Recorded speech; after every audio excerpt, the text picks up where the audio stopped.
Bonjour tout le monde, aujourd'hui je suis avec une nouvelle invitée, je te laisse te présenter.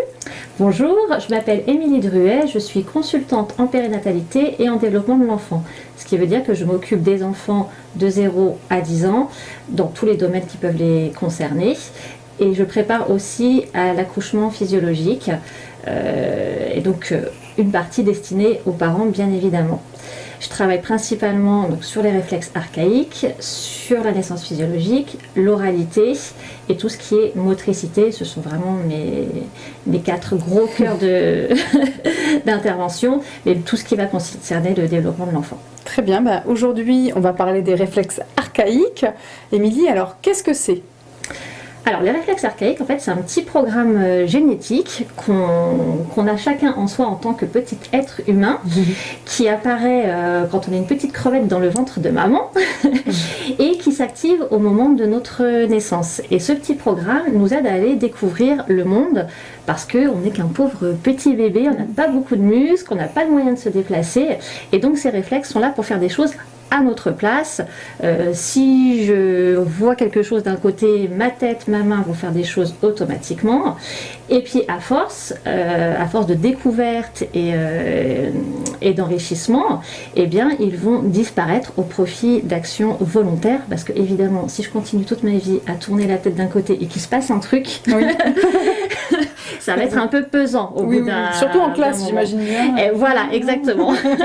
Donc oui, d'accord. Donc ça nous permet d'intégrer aussi notre schéma corporel, d'avoir des actions choisies. Exactement. Le cerveau, après, va prendre la place avec une petite production qui s'appelle la myélinisation. Pour ceux qui connaissent, ceux qui ne connaissent pas, ça n'a aucune importance. Ouais. C'est le développement du cerveau qui descend dans tout le corps.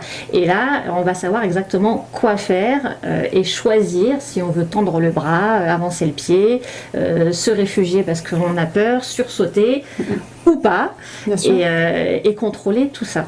Alors moi j'ai fait 10 ateliers autour des réflexes archaïques, j'ai trouvé ça passionnant. De ce que j'en ai compris, c'est qu'il y a des réflexes archaïques en pyramide. Quand on en a intégré un, on peut en intégrer un autre. Est-ce que tu observais ça ?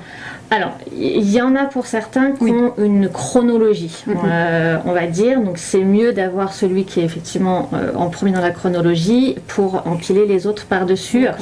Mais c'est pas systématique. En fait, ce qui se passe souvent, c'est qu'on a des effets boule de neige. Et donc, quand on en a 1, 2, 3 par là, ça va, c'est des petites choses, mais quand un enfant ou un adulte, parce que des adultes peuvent avoir les problématiques, moi je m'occupe des enfants, mais quand j'ai un enfant qui a beaucoup de problématiques, c'est ce que j'appelle les enfants boules de neige, et ça a fait cascade. Les 1, 2, 3 du premier se sont pas mis en route, et donc tout le reste a eu du mal à s'empiler. Mais ça ne veut pas dire qu'on va devoir corriger tous, en fait. D'accord. Parce que le cercle vertueux se fait dans l'autre sens aussi. C'est très important ce que tu racontes parce que j'observe aussi des gens qui sont en compensation énorme physiquement parce qu'il y a une latéralité qui n'est pas intégrée ou des gens qui se cognent en permanence l'épaule droite comme s'il y avait une partie, la latéralité haute à droite n'est pas intégrée dans leur schéma corporel. Donc en fait on pourrait penser qu'il y a un réflexe archaïque qui n'est pas intégré qu'on peut travailler du coup. On peut les travailler à tout âge. Il y a même des centres qui sont spécialisés dans les personnes âgées, les seniors. Moi, plutôt spécialisée chez les bébés et les enfants. Donc, pour vous dire que c'est très large.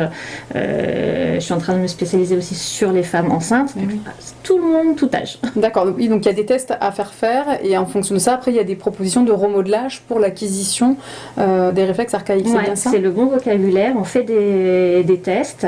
Donc, il y a une soixantaine, 70 tests, enfin 70 réflexes, à peu près. On les teste en principe tous, puisque le principe des réflexes, c'est pas de se dire telle pathologie égale tel réflexe qui va le soigner. D'accord. Ça fait partie, dans les 70, il peut y avoir celui-là et celui-là chez une personne. Il y a un ensemble, on est dans un accompagnement global des réflexes archaïques. Ils peuvent être les mêmes conséquences, peuvent avoir des réflexes différents d'une personne à l'autre. Donc on les teste tous. Très bien. Et après, effectivement, on fait ce qu'on appelle des remodelages. Donc là, il s'agit de massage, de pression, de petits jeux pour les enfants. Selon les praticiens, on a différentes techniques. Globalement, ça peut être un mélange, pour parler aux gens, entre de l'ostéopathie et de la psychomotricité.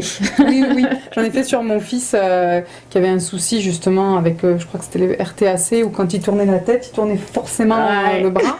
Et donc du coup, on a retravaillé ça pour justement désassocier le cou avec le bras, quoi. Ouais. Et ça, c'était hyper intéressant. Et pour finir cette vidéo, un dernier sujet en lien avec les réflexes archaïques. De ce que j'en ai compris, c'est que quand une personne les a complètement, on va dire, intégrés plus ou moins, voilà, un certain pourcentage, un accident de voiture, un choc, grand choc émotionnel, quelque chose peut venir perturber l'acquisition de ces réflexes. Effectivement, ils s'activent à la naissance. Ils maturent durant la première année avec les premières motricités.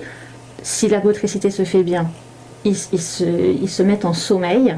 Par contre, si on a un choc, qu'il soit émotionnel ou physique, à tout âge, ils peuvent se réactiver. Pas tous, ceux qui vont être en lien avec le choc vont se réactiver. Peuvent. Ok, c'est hyper intéressant. On va faire une autre vidéo avec Émilie, avec un exemple concret, comme ça vous aurez un petit peu plus de billes pour comprendre concrètement ce qu'on raconte. Merci beaucoup à toi, Émilie. Je t'en prie, merci. Merci à vous de nous avoir écoutés, on vous dit à bientôt. Au revoir.